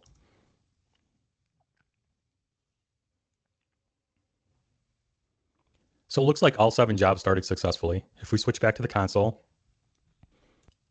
I'll go to monitoring. So I'm in the AWS Glue Studio monitoring tab, and we should see the 7 jobs running. And we do. So we see we have 7 jobs running. These are our 7 bronze jobs. Once those are finished, we'll take a look at the results. So we can see that the jobs are starting to finish. We still have 4 more running. We'll give it another minute. So we can see that our 7 jobs finished. Let's go back over to our S3 bucket first. You remember that we had the ticket subdirectory and it was empty. Let's refresh that. And we now see a bronze subdirectory within the ticket subdirectory. If we go into there, we see 7 additional subdirectories, 1 for each table that we extracted from our databases and wrote to our data lake using the AWS Glue jobs. Let's take a look at one of these. So I've gone into category. I have 11 files. Let's take a look at another directory. Let's go into sales. We have 20 files. So we have 20 Parquet files, snappy compressed Parquet files. Now, if you're building a data lake, there's really no reason to go into the Amazon S3 bucket. If you're building an S3 based data lake, you're usually using a data pipeline to move the data from your data sources into your data lake. And you're usually using an analytics engine in order to perform analysis on that data. There's never, ever a really good reason to go into your Amazon S3 bucket and actually go into the individual files. So I really don't care how many directories or subdirectories there are. I really don't care how many files there are. Now, if I partition the data, I do care that the partitions are working correctly. And I do want to make sure I don't have too many small files. If I do, I want to coalesce those into larger files of an optimal size depending on the file format. But other than that, there's really no reason to actually go into your physical data lake, into your Amazon S3 bucket. Any interaction with those files will be done through the different analytics tools. But we can take a look at one of these files. So let me do a query with S3 select. And we know it's Apache Parquet, and let's view it in JSON. And we'll just take a look at the first 5 S3 objects in the file. So this will represent our Parquet file as JSON. And we can see that we have 5 objects. So again, we're in the ticket bronze sales area of our data lake. I would expect to see a similar schema to what we saw in our database, and we do. Sales ID, list ID, seller and buyer, event ID, quantity sold, price, commission, etc. So this looks like it worked properly. So we'll assume that that part of building our data lake worked correctly. Let's switch back to our diagram for a minute. So we just completed step 2. We use the AWS Glue Data Catalog to obtain the metadata about our data sources. We use that to extract the data from our databases, and we wrote that into the bronze area of our data lake. Let's switch back over to the AWS Glue Data Catalog for a minute.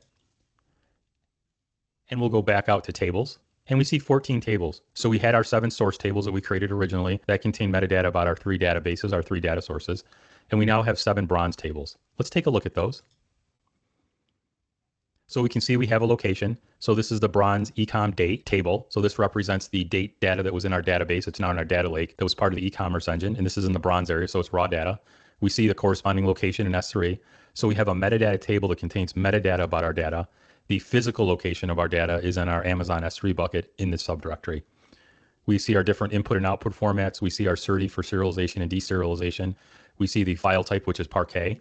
And we see our schema again. And this schema should look exactly like the schema in our source file for the ecom date file. So we should see a similar schema that we did in our database. And again, we did not partition this data, so there's no partitions and there's no indexes. We can take a look at advanced properties. We see a few more metadata properties. We see the created by job run. So we see the ID of the job that created this particular metadata information, and we see the name of the job that created it. So if we do have any problems, we can always go back and take a look at this job, and we know exactly which job it was and the ID of that job when it ran, and we can look that up in AWS Glue Studio if we needed to. So that completes step 2. In the next part of the demonstration, we'll move on to step 3. We'll perform ETL or ELT on our bronze data and write that into the silver area of our data lake. So we just completed step 2 of our demo. We extracted data from our 3 data sources using our AWS Glue Data Catalog. We used our AWS Glue jobs to write that data into the bronze or raw area of our data lake, and we catalog that metadata in our AWS Glue Data Catalog. In step 3, we're going to move the bronze or raw data in our data lake into the silver or augmented area of our data lake. We're going to perform ELT on that data. We're going to do simple things like removing columns that we don't need, checking for nulls. We're going to be converting some strings into integers. So performing the basic functions that you would perform as part of a data pipeline to transform the raw data into the silver enriched data, which you can start using to perform analytics on and create your created data sets on. So again, we're going to run a series of 7 Spark jobs, 7 AWS Glue jobs based on Apache Spark. Let's take a look at those. So we're back in our GitHub project. In our Glue job scripts directory, we have 7 silver jobs in addition to our 7 bronze jobs. We're going to be running these jobs. Now these jobs are pretty simple. They're going to be extracting data from our bronze area of our data lake using the AWS Glue Data Catalog's metadata. It will extract that data. We're going to perform some very basic ETL or ELT on that data, and then we'll write that data into the silver area of our data lake. So these jobs look very similar. They just have some basic ETL or ELT function. So let me get those jobs started. I'll grab the 7 commands. We can start all those in parallel. I'll start those and we'll switch over to our console. So we see the job starting. Once they've started successfully, I'll switch back over to the AWS Glue Studio monitoring tab. So those all started. Let's switch back over. We'll go to AWS Glue Studio and we'll go to the monitoring tab. And let's just refresh that. And I expect to see 7 jobs running. And we see 7 jobs running. Let's take a look at those. So we see our 7 silver jobs running. That's copying the data from the bronze area of our data lake into the silver area of our data lake, and it's performing some basic ELT on that data as it moves it from the bronze to the silver area of our data lake. So it's augmenting or enriching that data, cleansing that data. Once those jobs finish, we'll take a look at the results. So we can see that those jobs are starting to finish. 1 more to go. And we can see that all 7 silver jobs finished. So just like last time, let's switch over to our Amazon S3 bucket, which represents our data lake. We'll go back out to the ticket subdirectory. And we see now that we have a silver subdirectory in addition to our bronze subdirectory. If we go into the silver subdirectory, we see a similar file structure. We see 7 subdirectories. Let's go into one of those subdirectories. We'll go into sales. And we can see we have 40 objects. So we've moved the sales data from the bronze area of our data lake to the silver area of data lake, and we've done some transformations on that. And that's what's represented in these Parquet files. So it looks like that worked. Let's go over to our AWS Glue data catalog now. I'll go back into our data lake demo, AWS Glue data catalog, and we can see that we now have 21 tables. So we have our original 7 source tables, which has metadata about our 3 data sources. We have the 7 bronze tables, which have metadata about our bronze or raw area of our data lake and the data that's contained therein.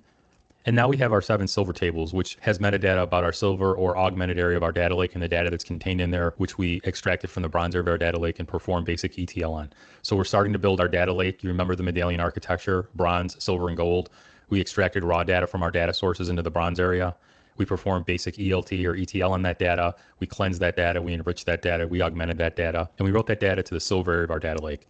Now we're able to start the final step, step 4, in which we're going to take the silver data or the augmented data and create curated data sets out of that data that are ready for our data scientists and our data engineers to be able to use to create their dashboards, their reports, and perform analytics on. So I'm back in our architectural diagram. We've already completed steps 1, 2, and 3, and we're ready to start our final step, step 4. I could have continued to use AWS Glue jobs to perform step 4, taking the silver or augmented data in our data lake and creating our gold or curated data sets. However, to show you some different options available on AWS, I've decided to switch to Amazon Athena. Amazon Athena is AWS's interactive analytics or ad hoc analytics query engine based on Presto. Amazon Athena uses SQL statements to query the data in your data lake using your AWS Glue data catalog. In this case, I'm going to use something known as a create table as select or CTAS query to create new tables in our AWS Glue data catalog based on the results of select statements. So using a CTAS query, I can query data in the silver area of our data lake and write that data back to both our AWS Glue data catalog, the metadata, and write the physical data back to our Amazon S3 bucket in the gold or curated area of our data lake, all using a SQL statement. So let's take a look at that. I'll switch back over to the GitHub project, and you can remember we had the SQL scripts folder. I'll open the Amazon Athena commands. I have a number of commands in here. We're going to create 2 different CTAS or create table as queries. We're going to be looking at the sales data, and I'm going to be writing the sales data back to our database 2 different ways. So we'll have 2 gold or curated data sets, one sales by category and another one sales by date. Why am I doing that? So let's pretend that we have a data scientist or data engineering team who performs different queries based on the sales results. Sometimes they perform those queries using categories, so looking at specific categories, category groups, or category names. Other times they're looking at sales by date, sales by year, sales by month, etc. So with the CTAS statements, I'm going to query the data by category. I'm going to write that data back to our data lake, partitioning by category group and category name in the first example. That'll give our data scientists the ability to query that data by category. And for the data scientists that want to query that by date, I'm going to perform another CTAS statement. I'm going to write another curated data set back to our data lake. This time I'm going to partition that data by year and by month. So for our data scientists or engineers that want to query that data and get results by year or by month, it will be quicker to use this data set, assuming this is a very large data set. They can query this data based on the year and the month, and they'll get results back much quicker. And when they want to query it by category group or category name, they can use the first curated data set, which has been partitioned by category, specifically category group and category name, and they should get results back much faster. So let's start with our first statement. I'll copy that. I'm going to go back to my console. I'll switch back over to the console. We're done with Glue, so let's go over to Athena.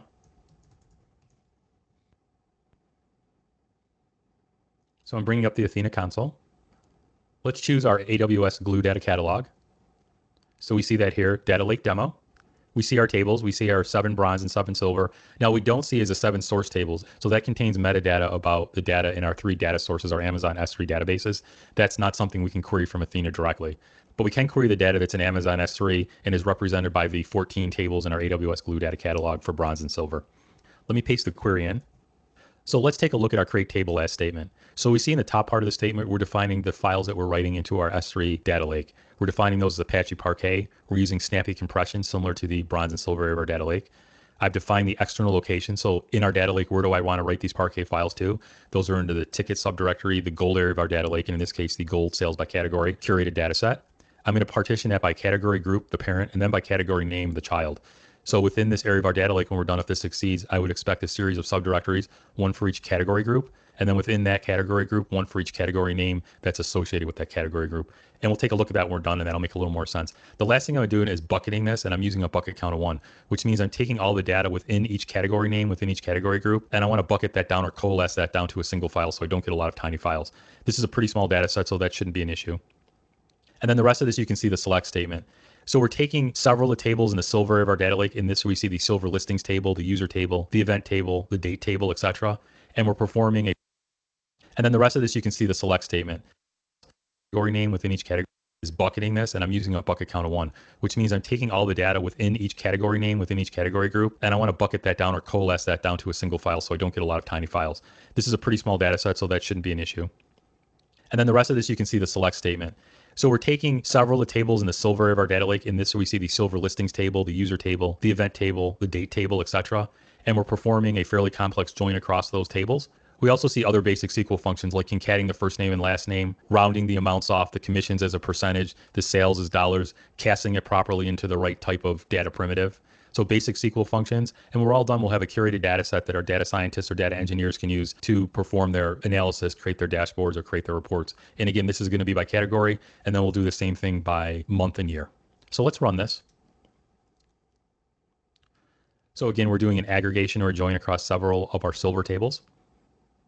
We can see the statement running on the bottom. We can see the elapsed runtime, and we can see the amount of data scanned. So we can see that the create table as select statement finished, the CTAS statement finished in Amazon Athena. The runtime was about a minute, 57.9 seconds, and we scanned 12.5 megabytes of data. Let's switch back over to our Amazon S3 bucket.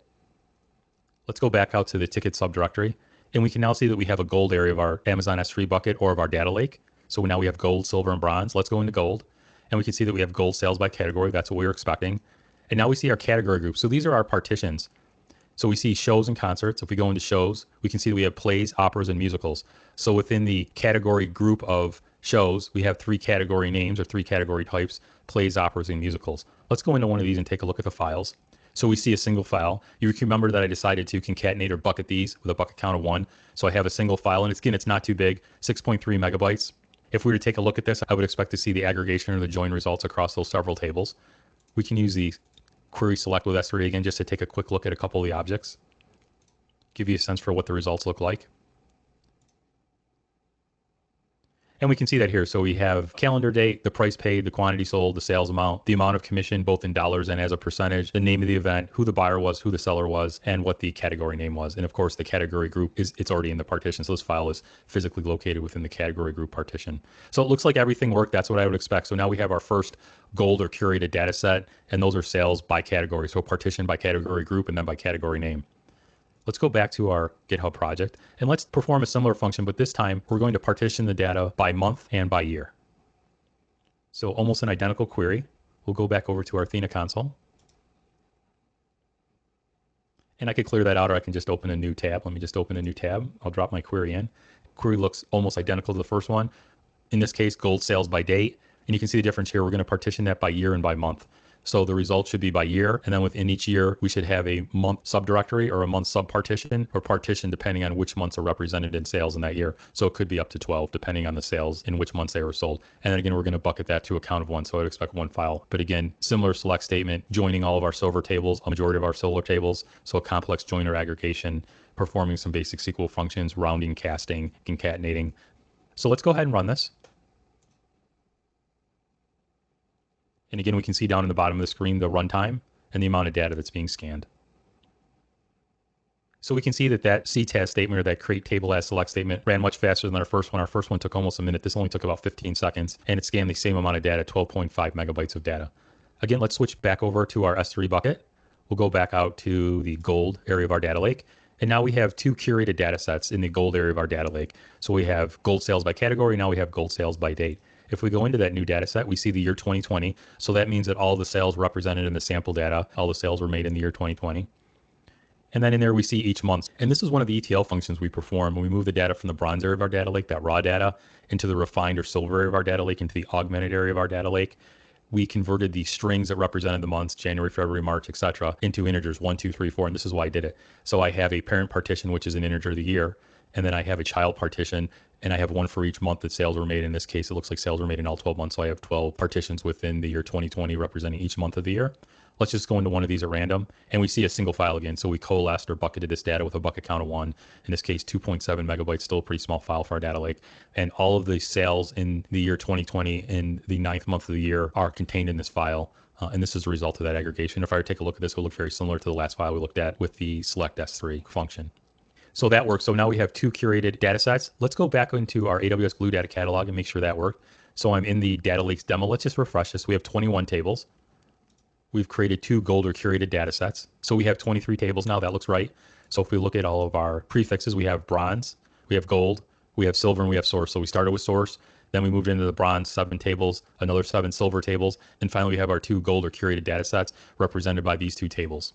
We can open one of those up. And this time we should be able to see some partitions. So remember when we looked at the gold and silver metadata tables, we didn't have any partitions. In this case, we should see some partitions.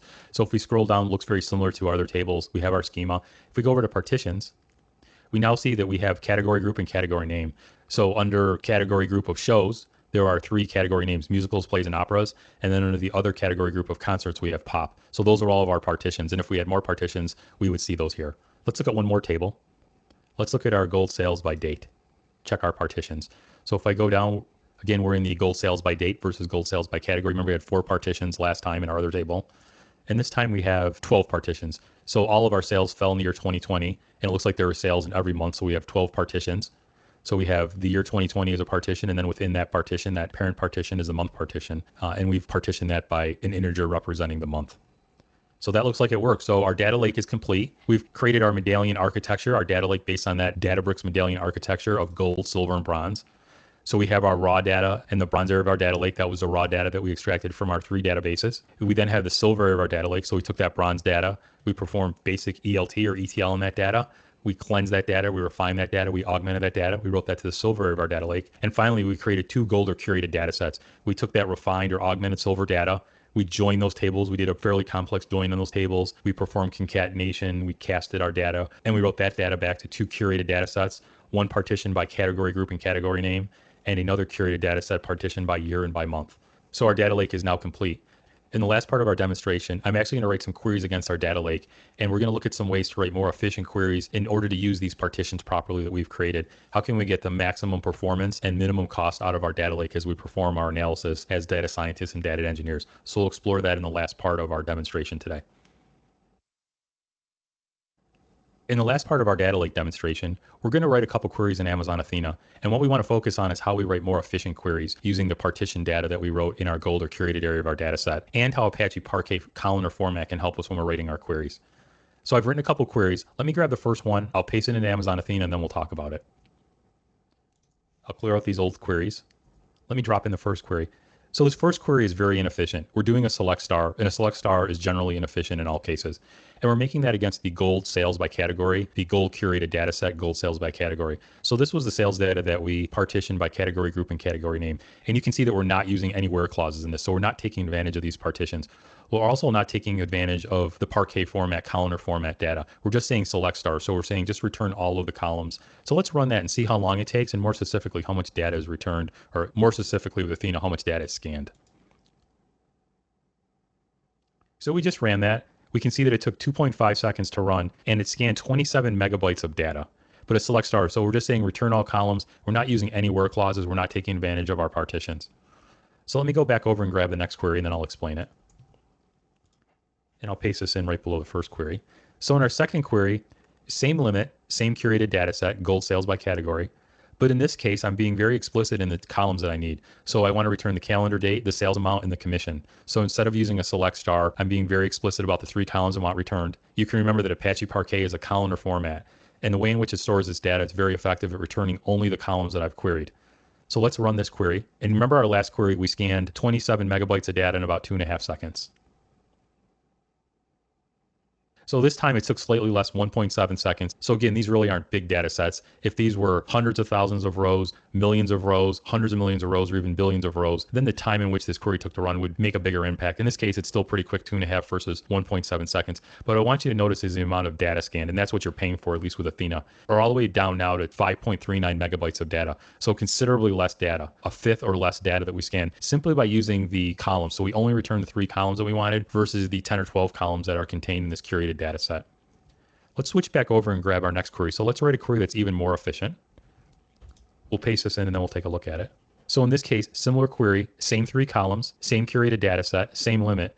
But in this case, we're using our partitions. So we're using a category group of shows and a category name of operas. We know we only want these columns. We only need this information from this curated data set. And we're only interested in shows which are operas. So this is a very efficient query. So we went from about 27 megabytes of data down to about 5.3 megabytes of data. Let's take a look and see what happens now that we use our partitions properly. So we should only be scanning the data within the shows category group within the operas category name subdirectory. So only that data should be scanned. And we see now that we've scanned 726 kilobytes of data. So we went from 27 megabytes, over 27 megabytes, down to a little over 5 megabytes, and then down to 726. And the difference is we were very explicit in the columns we wanted to return from our Apache Parquet format files that are written into our Amazon S3 based data lake. And we used our partitions effectively. So let me switch back over to our Amazon S3 bucket, which represents our data lake for a moment. So when we ran that last query, that was against the gold sales by category curated data set. And we did a where clause, which limited the results. We filtered the results by the category group of shows and the category group name of operas. So instead of scanning all of the data in our gold sales by category curated data set, we only scanned the category group partition of shows and the child partition or category name partition of opera. So Athena only scanned this data using the metadata information that was in the AWS Glue data catalog. So it was much more efficient. It cost us less and it returned it quicker. One last query and we'll finish our demonstration. Let me grab the query. I'll drop it into Athena and then we'll take a look at it. I'll go back over to Athena. Let me clear out all these queries. And we'll paste our fourth query in. So in this case, I just want to run a query against our other curated data set. So we just ran gold sales by category. We ran a couple queries against that. Let me run one against gold sales by date. So if you remember, the difference with this curated data set is we partition the data by year and by month. So let's perform a similar query, same 3 columns, same limit, different curated data set. And this time I'm going to use the partitions. I'm going to use the year partition of 2020 and the sub partition of the child partition, the month partition of month 6. So let's run that. So we can see that that query finished. The runtime was 1.7 seconds. And more importantly, the data scan was a little over 1 megabyte, 1.09 megabytes. So instead of scanning all the data within our gold sales by date curated data set, we only scanned the data we needed, which was specifically for the year 2020 and the month 6 or the month of June. So we only scanned that data and we only returned the data that we needed. Had we not used the where clause, and I can run this query again, let's just run it against the curated data set just to see how much would be returned. The total data set size, it would have had to scan 12 megabytes of data. So instead of 12 megabytes of data, it scanned about 1 megabyte of data because we properly used the where clause. And in this case, the where clause matched our partitions. So that's also a very efficient query. And that's example of using the proper curated data set. So that's the end of our demonstration. In this brief demonstration, we built a data lake on AWS using AWS Glue and Amazon Athena. We extracted data from our databases, from our Amazon RDS databases, which represented our enterprise systems. We combined all those into our data lake, into a bronze area of our data lake, that raw data. We then refined or augmented that data. We cleansed that data and wrote that into the silver area of our data lake. We then used that silver data to create curated data sets, doing complex joins and aggregations and SQL functions on that data, and wrote that data into the augmented or gold area of our data lake. And then to finish up our demonstration, we looked at some ways in which we can write more efficient queries against our data lake using Amazon Athena. I hope you enjoyed this demonstration. If you did enjoy the demonstration, please subscribe to my YouTube channel for future videos.